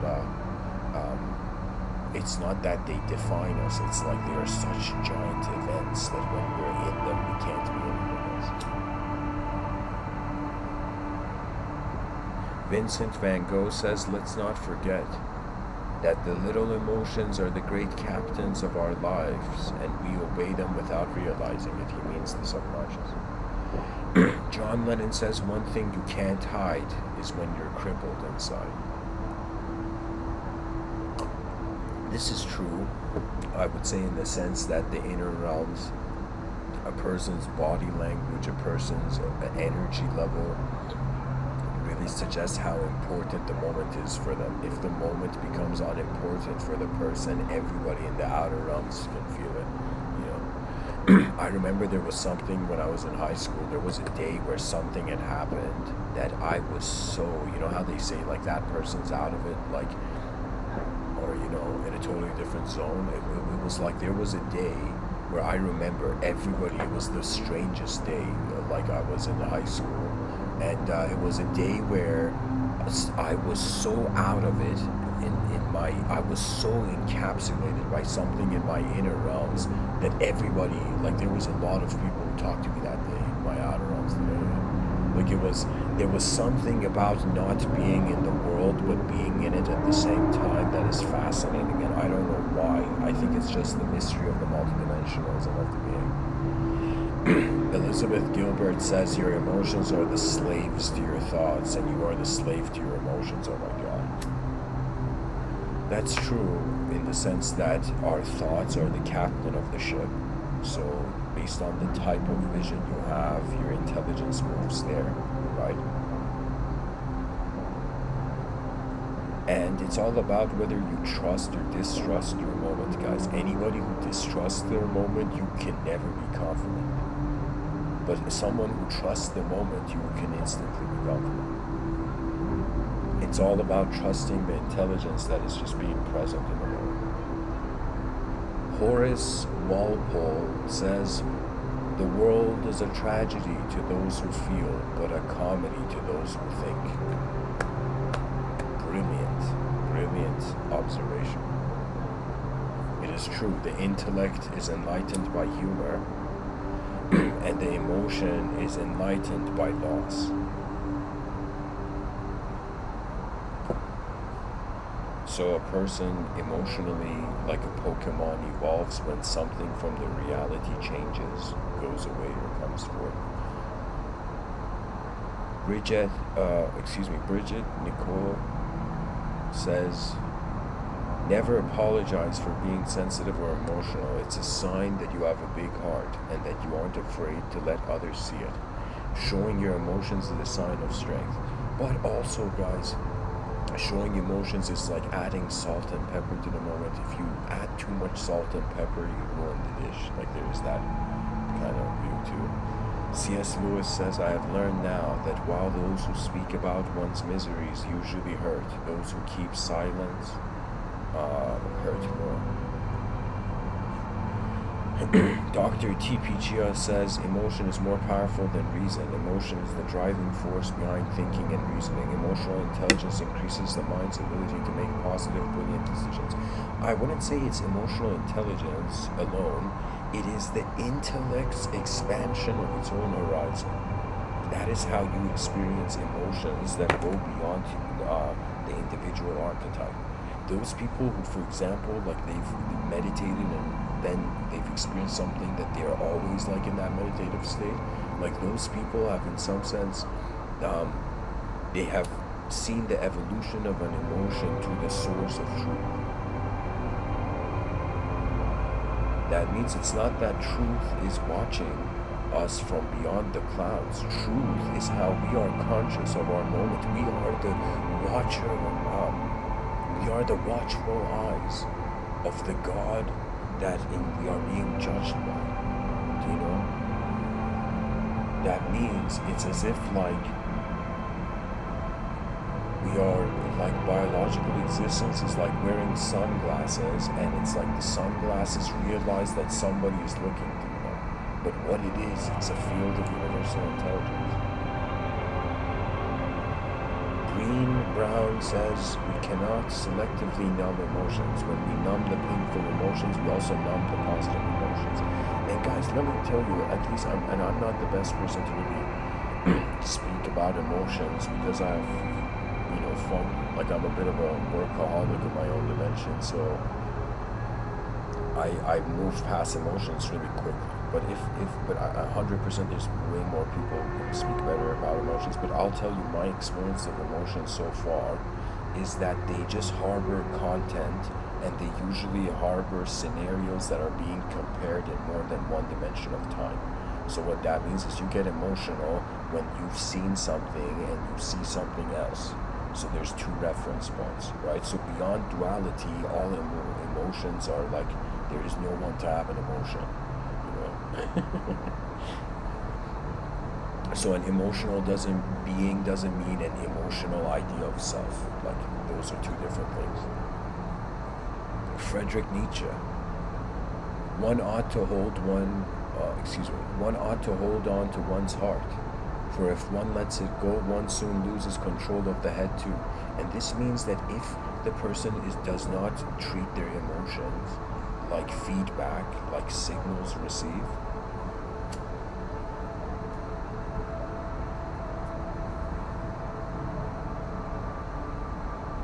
it's as if it is so possible to give in to the ego, and through the ignorance of thinking the intellect knows the way to advancement.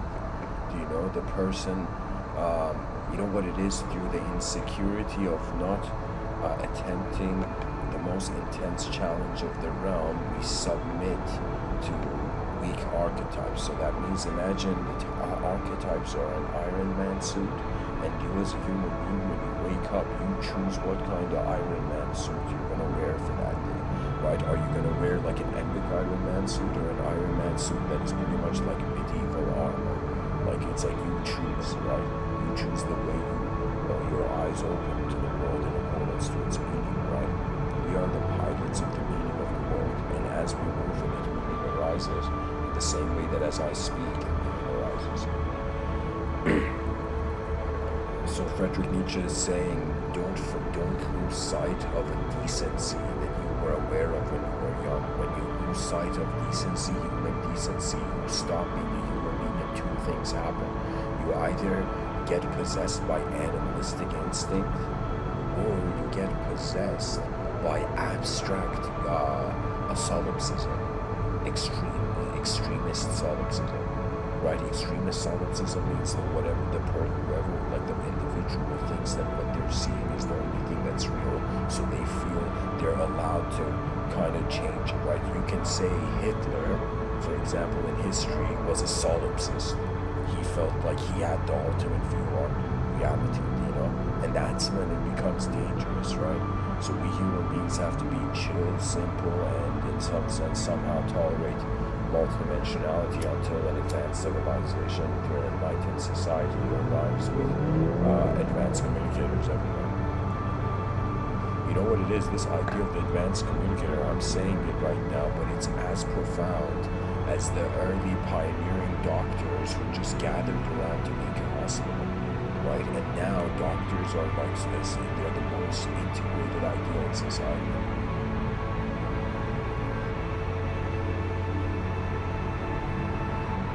All those people in the medical practice, they are like guardian angels of biological evolution.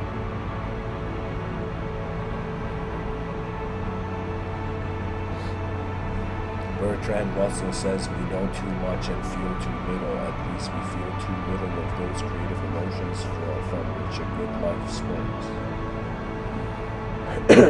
Oscar Wilde says the advantage of emotions is that they lead us astray, and that means like it's like the advantage of a wave is you can surf it.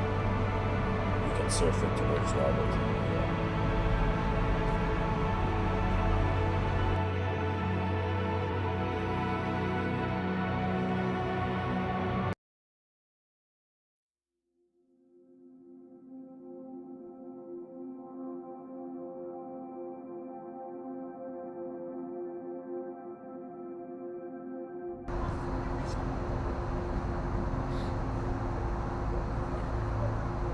Carl Gustav Jung says there can be no transforming of darkness into light and of apathy into movement without emotion.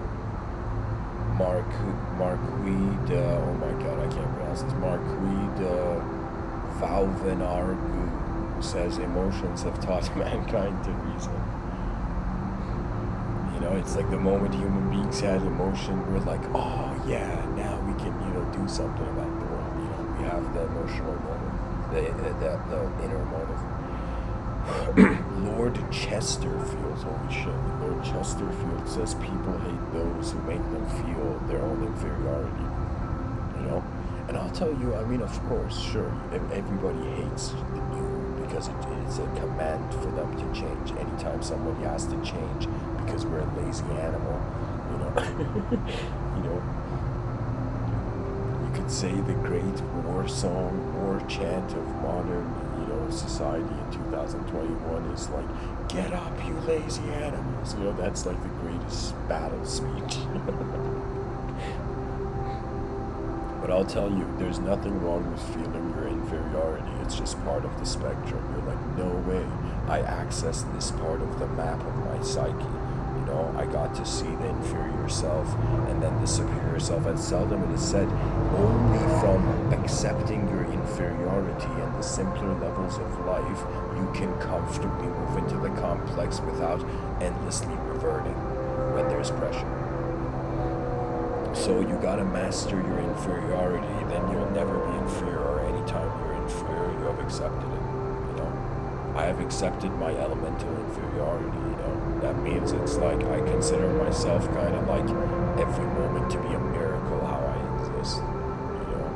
I'm serious. Like it's a miracle to me how like the periodic table has been rented by a personality. You know what I mean? And people feel the idea of soul is, it doesn't exist. It's like, who are we kidding? Intelligence moves in known ways and unknown ways. The unknown ways personified as the concept of the soul.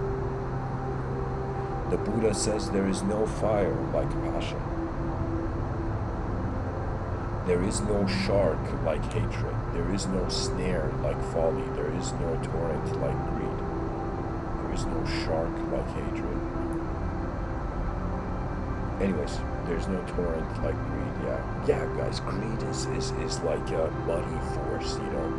It's like Ernest Hemingway says, don't wrestle with sorry, not Ernest Hemingway, Mark Twain. He says, don't wrestle with a pig. You'll get muddy. That means that we choose the level of intelligent, animate expression we engage.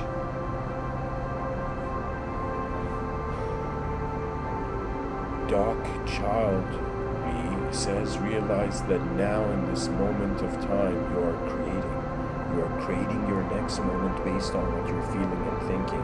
That is what's real. Maria Mann says the sign of intelligent people is their ability to control emotions by the application of reason. Oh my god, guys, this list is literally too long. I'm just going to read a few more. Deepak Chopra. Instead of resisting any emotion, the best way to dispel it is to enter it fully, embrace it, and see through your resistance. Right, this is really the warrior mentality, guys. The warrior mentality perceives an opportunity and has two options. Engage and never know, has two options. Disengage and never know, or engage and at least know. Right? And if you switch to the engage and at least know mentality, you will be fascinated how much of one's own karma is still yet unobserved. It's like who we think we are. All those people who have used the term, excuse my language, karma is a bitch. All those people who have said that, right? They haven't understood. They, in some sense, it's like the tip of the iceberg is being called names. Guy Finley says, never speak out of anger, never act out of fear, never choose from impatience, but wait and peace will appear. This is the algorithm, guys. If you wait, the emotion will pass, and then from a conscious, a clear sky state, you can function, you can pilot.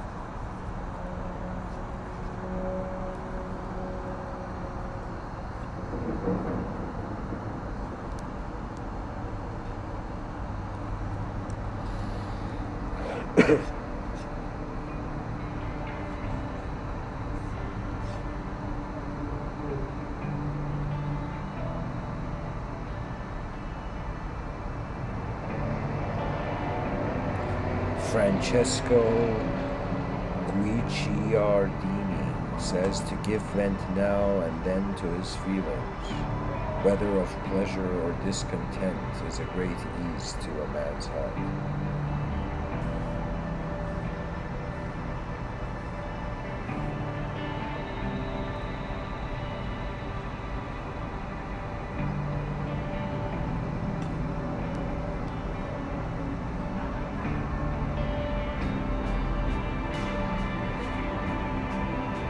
Theodore Weisengrund Adorno says, once the last trace of emotion has been eradicated, nothing remains of thought but absolute tautology. And a tautology, guys, it's like sort of repetition, repetitive. It's like this. It's like saying the same thing in different words.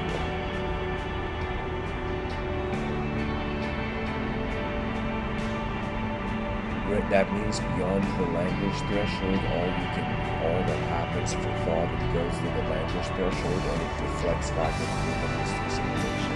A thought can't go beyond the language threshold and the simulation of understand. Also, one last quote from okay, I'll read a few more quotes actually. T.S. Eliot says our emotions are only incidents of effort to keep day and night together. Antoine de Saint-Exupéry says one suffering disappears when one lets go, when one yields even to sadness. Is this music? Oh my god, okay.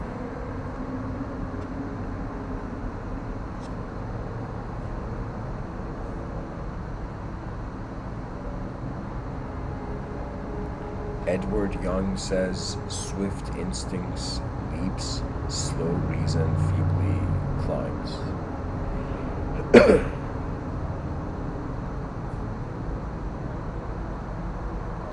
Julie A. M.A. Ross and Judy Korenitz, I don't know if three people have it, they're saying this quote,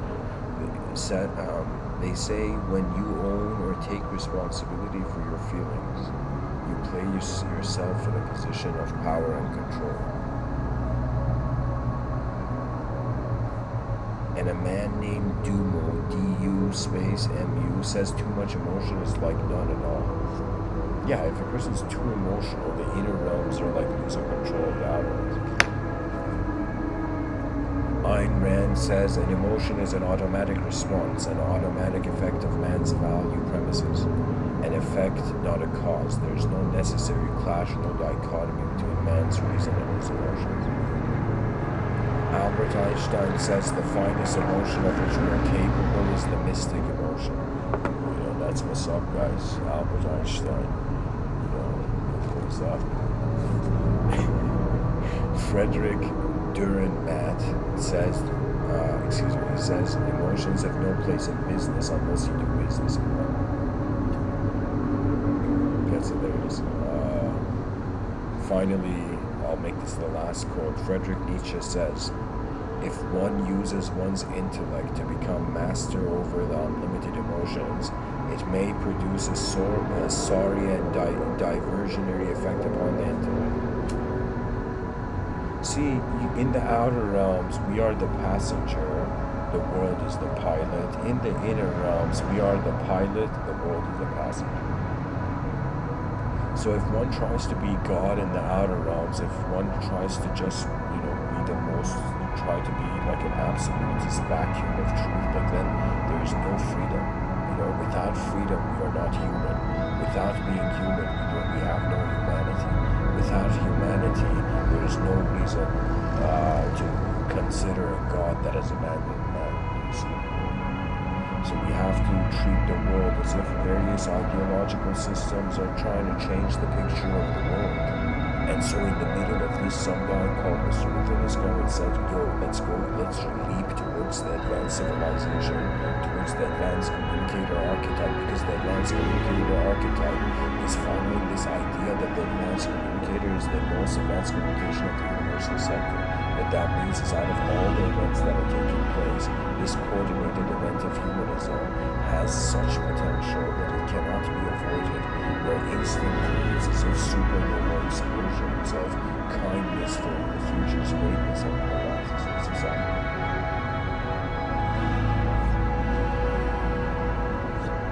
And I'll read one more quote. Carl Jung says, emotion is the chief source of all becoming conscious.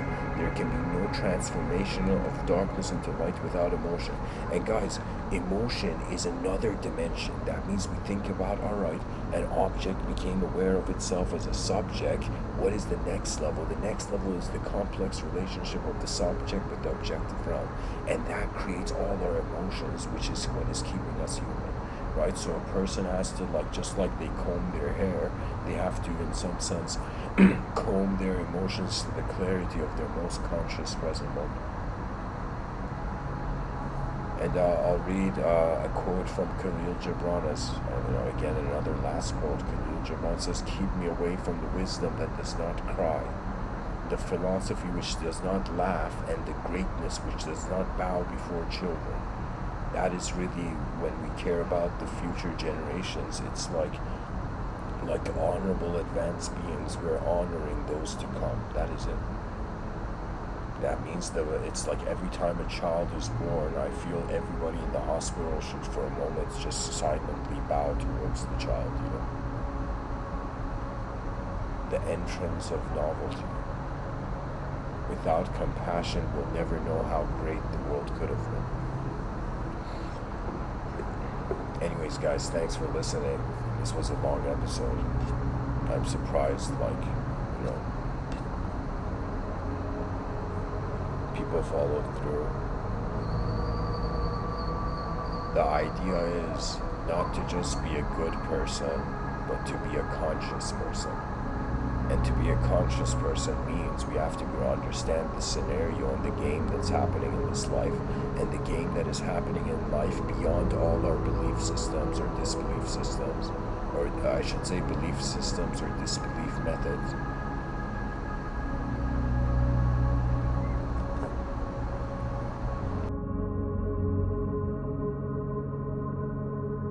And the method is an approach to a system beyond all our language. There is just a life relationship that everybody has to take seriously. That means everything in life can be playful, but the fact that, the ultimate fact that you are aware, this is the starting point in mastering, I would say poetically, I shouldn't say mastering, in cultivating experiential maturity as a mind and as a body. Right? And the way society is designed, people don't have the privilege to, in some sense, externally or internally 100% attain experiential maturity, because the way it is we're piloting. So it's as if being a human being is like being two dimensions at the same time. Just like we have two eyes that see the same, there's two dimensions of our intelligence, a subjective and objective dimension, and we're being that, right? But we take the objective dimension so for granted that we think the free will is the soul of everything. But the free will is just a sort of tunage of the antenna, and when you realize that your eyes are beyond your eyes, that is the moment when humanity arises. Anyways, guys, thanks for listening. I'll be on Discord for those interested. I'll share the updated Discord link. And guys, the Discord community is called School of Athens 2.0. School of Athens was a place of, you can say abstract importance, where philosophers from all around the world came to discuss the nature of reality.